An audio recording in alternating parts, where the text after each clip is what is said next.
because I joined the debate club. And then it was a national competition, debate national competition in Spain. And I was part of the team representing the Polytechnic of Catalonia, the Technical University of Catalonia. And we were the only engineers doing a team on debate, because the other universities, they were coming from law schools, typical things mainly. So that was very curious of us. And it was amazing because we got a coach, like usually it's a coach for politicians.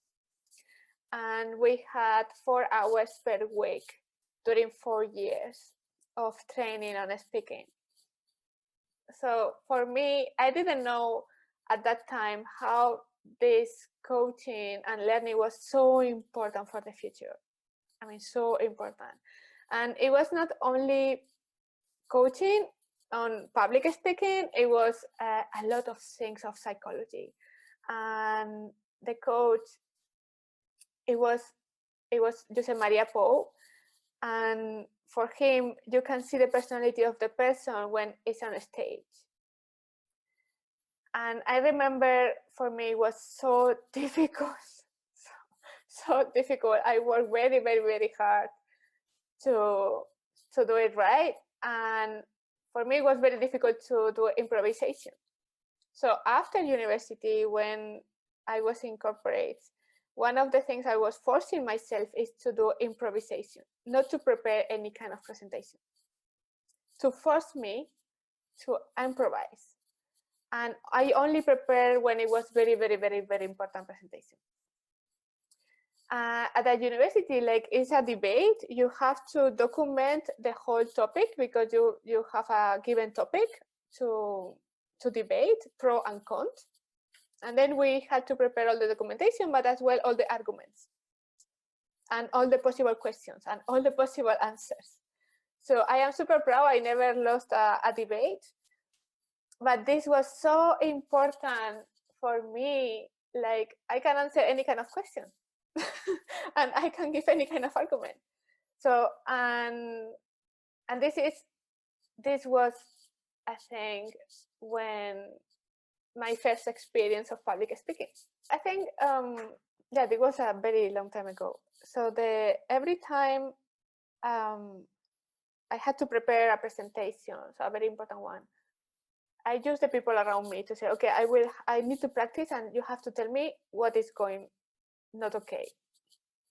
So even if they were not professionals, everyone can help you when you have to prepare a very important presentation. I think for me, that is very, very important. It's not only the typical, like you look at your mirror. I think I never did this. For me, it was more about visualization and to be super aware of my body, and then the rest of the people. Then as well, one of the things I think is the next level, and for the COVID is very, very important, is the sense of doing podcasting or YouTube videos or Instagram stories or Instagram live. For me, it was very difficult to do this, to be, I don't know how to say, but to be visible somehow. And it's not the same thing, it's completely different. And then I called one friend of mine who is radio host and actress, and I asked her, what is going on with me? Why I cannot do this? And then she explained me, like the problem was more how to be visible and to have this kind of self-esteem going out and say, this is me, so the real stuff. And then she helped me to understand this point, like this point in the brain not working properly, and how to train and do step by step, with these Instagram stories, like they are gone, or doing a small podcast. And so she was reviewing all my podcasts and provide me with feedback. and as well with the videos. And then step by step, I was understanding how to do it better. And this is Alejandra Nettel here in Amsterdam. And for me, that was very, very, very, very, very important. And still, I think it's a journey how to improve every day. But I am very happy because now I am very comfortable doing YouTube videos. I was working already from home for the startup, like it's very global and all virtual somehow. The point for me, like stop all the trips and travels, it was as well I think go to the next step of personal development. I think I did, I don't know, three trainings and read I don't know how many books to go beyond all the learnings I had until the moment. I think it was a review because I was writing the book and I finished the book. For me, it was okay. What is the next step? How I can improve myself? How I can improve my company? We have all this feedback. We have all this. How I can do better? How I can do better? And I was using as well this time to do this when I finished to write the book, which it was planned before the COVID. So I think that was, and it is now like I can see a huge difference. How is you take this point of how you can improve yourself, how you can do it, if you take action, of course.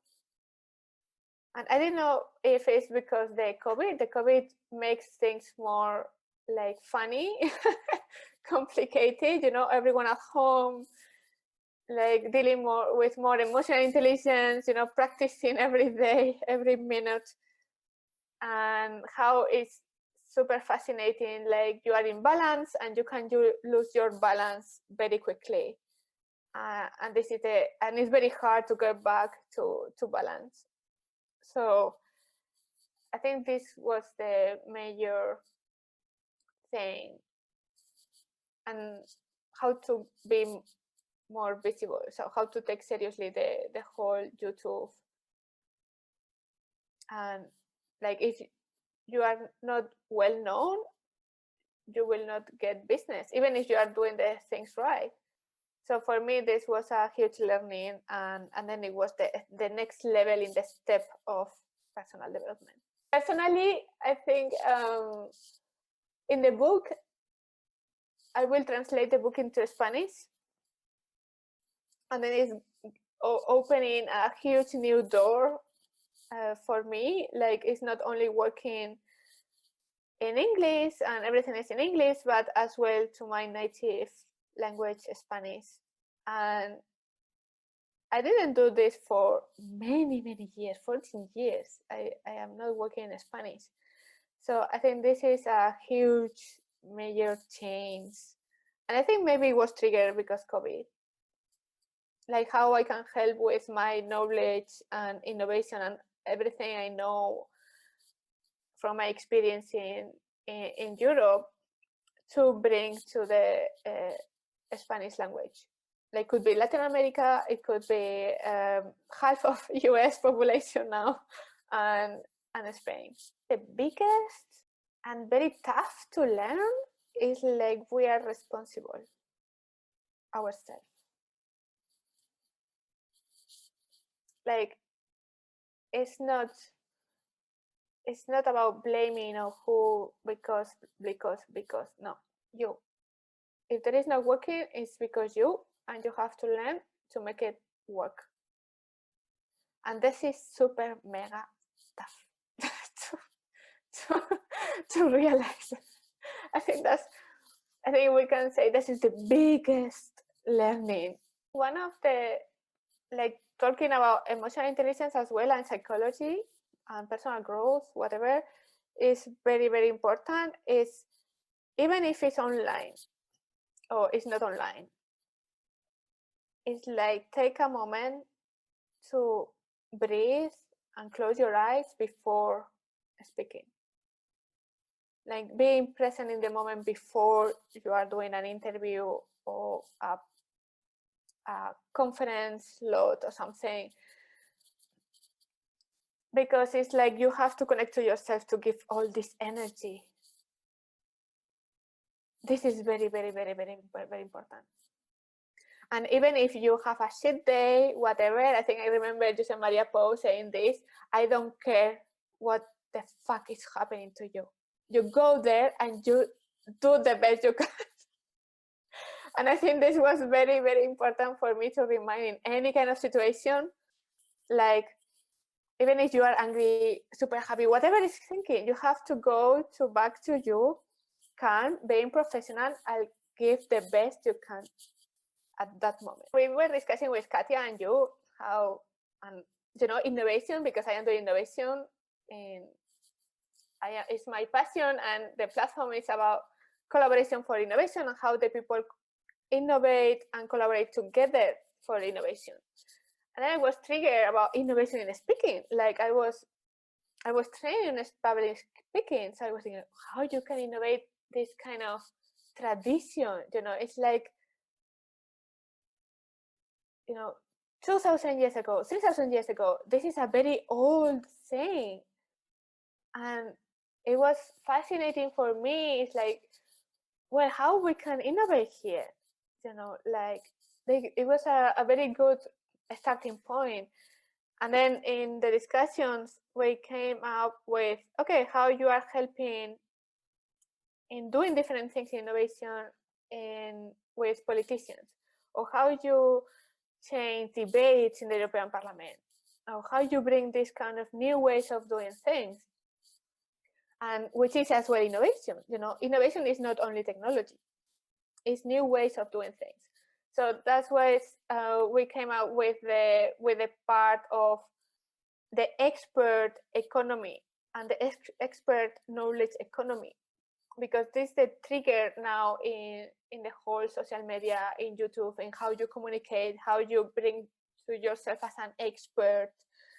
And then I said, okay, then what I am doing is, when I am organizing these debates for innovation in the parliament or with politicians, is always to have this kind of actions per thing, like how to visualize the change, how you bring authority and accessibility and visibility with maybe podcasts, meetings, meetups, interviews online, how you give this kind of accessibility to this expertise with tips, how you explain very easy and in different ways, and as well how you can do this dissemination in different, like, influencer, but with coming from expertise and well thought and authority.